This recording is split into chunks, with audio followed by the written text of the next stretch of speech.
video, I'm going to be showing you guys how to fill out the application to change conditions, extend your stay or remain in Canada as a student. imm 5709e. In the description area below, you're going to see the video on how to actually apply online in order to get this application form. If you have already done that and you've watched that video and you are here, then let's quickly dive in. But if you're just landing on this video, after watching this video, check the description area below because that's the only way you can apply online in order to submit this application form. Let's quickly dive in. So the first thing, which is number one, is your UCI. So for your UCI number can be found on your study permit under the section country of citizenship. And number two, you're going to choose what you want service in, English or French. Once you do that, you go to number three. So if you are applying for a study permit for the first time or to extend your study permit, you're going to tick this. And if you're trying to restore your status as a student, then you're going to tick this one as well, and also this. So you're going to tick this, apply for a study permit for the first time, because if you're restoring it, you're also going to be applying for the first time, right? So let's just presume that you're just trying to extend your study permit. So we're going to uncheck this. After that, personal details, you're going to provide your personal details. And if you've used a different name, you indicate that below. If not, tick on no.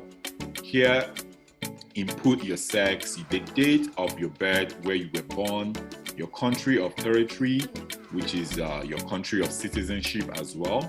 Then where you currently reside, which is Canada, and then your status. So let's say, for an example, you're someone, like I said here, you're someone who's trying to restore their status as a student. You are going to choose order. If you choose order, then you are going to indicate that you're trying to restore your status as a student. But for this demo, we are choosing student, right? And then, for someone trying to restore their status as a student, here you're going to leave blank, both of these places. But if you are just trying to extend, then you're going to indicate when you got your study permit and when it is expiring, right? Once you do that, number 8, if you've lived any other place during the past 5 years, if you've lived in any country or territory other than your country of citizenship, then you are going to indicate that below. If not, you tick on no. Then your current marital status. If you're single, choose single. If you're married, choose married and provide the date, and then provide the details of your spouse. But if not, just leave single and you keep going. Personal details continue. Have you previously been married in a common law relationship? If yes, you tick yes. If no, you leave it as no. Languages, you choose your language and how you're able to communicate. If you can communicate in English and French, you choose both. Then if it says in which language are you most at ease, then you can choose English or French. Have you taken a test from a designated testing agency? If it's a yes for you, you choose yes. If it's a no, just choose no. Here you provide your passport number, the country it was issued, the issue date, and the expiring date.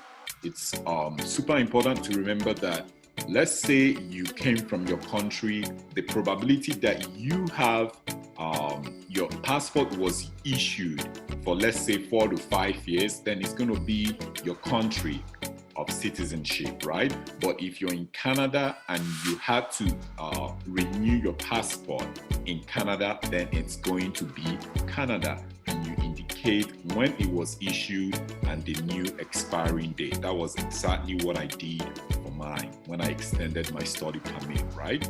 So after that, if you have a national identity document, then you provide that details below. If you don't, tick no, like I did. USPR card, SAM. If you have one, yes, provide details below. If no, tick no. And then contact information.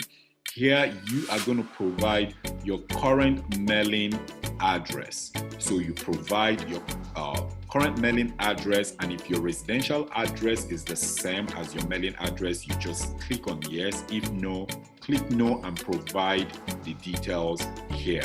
Also provide a phone number, and if you have an alternate telephone number, you do the same. If you have a fax number, do the same, and then provide your email. After that, then on coming to Canada, you are going to provide the date that you came into Canada and the place you landed. The original purpose of coming to Canada, which is for study, and then if date and place of your most recent entry to Canada, if not the same as original entry. If applicable, provide the document number of the most recent visitor record, study permit, work permit. So this is an example of like your study permit document number. You can find that on your study permit as well. So details of intended study in Canada. Here you're going to provide the name of your school, the level of study you will be attending. So if I just chose diploma, so here you have the options to choose whatever fits you. And your field of study, again, the drop-down menu gives you options for you to choose whatever fits you. And then you provide your province, then the city, your address, your designated learning institution number. So this is the designated learning institution number for Conestoga College. I am going to leave a link on how you can find your designated learning institution number as well. Then your student ID number here, duration of expected study. So let's say you're trying to renew and your new program you're going to start is going to start in August, right, of 2021. Then you're going to indicate that and the duration when that program is going to end. Then the cost of your studies, the tuition amount, and then the funds available for your study. And if that expenses is going to be covered by yourself, you indicate that. If it's going to be by your family, you choose family. Then in addition to a study permit, are you also applying for a work permit? If no, just say no.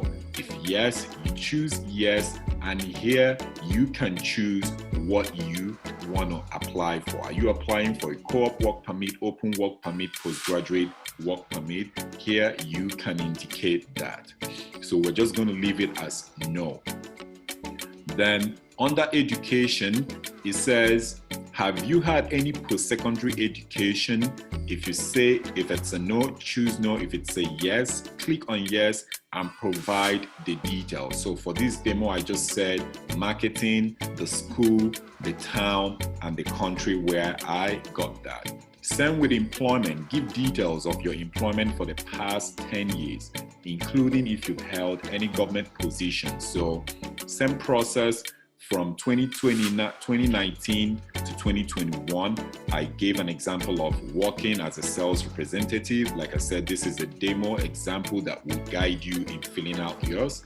And then I chose the company, the city, the country, and the province.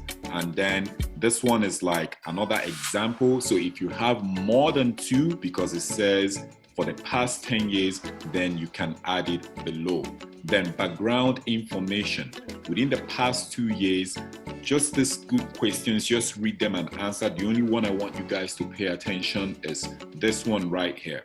2C, have you previously applied to enter or remain in Canada? You're going to say yes, because you've applied. If you're applying within Canada, obviously you applied to come to Canada. So I gave an example. I applied to come to Canada to study in 2028. And then you go through the same process and answer all these questions. I believe it's going to be a no. If it's a yes for you, also indicate that. Then do you consent to be contacted by CIC, yes or no? Once you do that, you date your application, So because this is an online application, I was going through the application guide, and they recommended that you put the signature of previously, if you're applying via paper, you're going to print out this form and sign. But because it's an online application, your name is considered as an e-signature. So what I'm going to do is I'm just going to go here and take the name I used for this application. So I'll go all the way down and just indicate it. So that's how you're going to do it, because this is an e-signature based on when I was reading it through. Once you've done that, you are going to validate this form. Once you validate this form, you are going to go back to your online application, like the one I said, it's in the description area, and then you are going to upload this application form there and provide the remaining of your documents, pay your fees, and submit your application. That is how to change or extend your stay in Canada as a student. If you have any questions, leave it in the description area below and I will attend to it. Thank you guys for watching. Bye for now.